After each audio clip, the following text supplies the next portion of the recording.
নমস্কার বন্ধুরা, আমি পূজা। আমি আজকে বানাবো চিকেনের পাতলা ঝোল।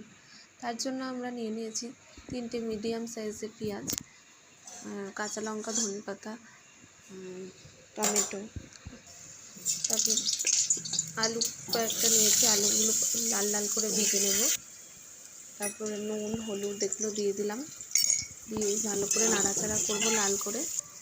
তারপর চিকেনগুলো ম্যারিনেট করব। নুন, হলুদ, তেল, লঙ্কার গুঁড়ো, ধনের গুঁড়ো। এখানে আমরা জিরের গুঁড়ো দেবো না।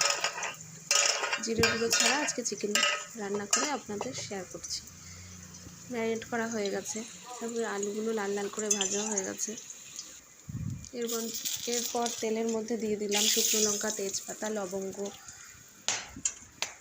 দিয়ে ভালো করে নাড়াচাড়া করে গরম মশলা, তারপর লাল করে পেঁয়াজগুলো ভেজে নেব।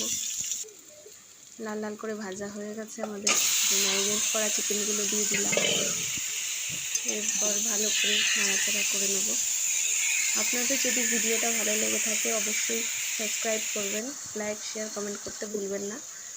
এর মধ্যে আমরা পেস্ট করে নিলাম টমেটো, আদা, রসুন পেস্ট করা সব দিয়ে দিলাম। মশলাগুলো চিকেনের মধ্যে দিয়ে নাড়াচাড়া করে নেব।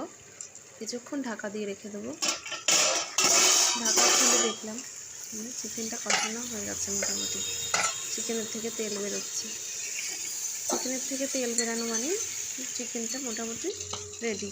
এরপর একটা পাত্রে গরম করে জল নিলাম, জলটা দিয়ে দিলাম চিকেনের মধ্যে।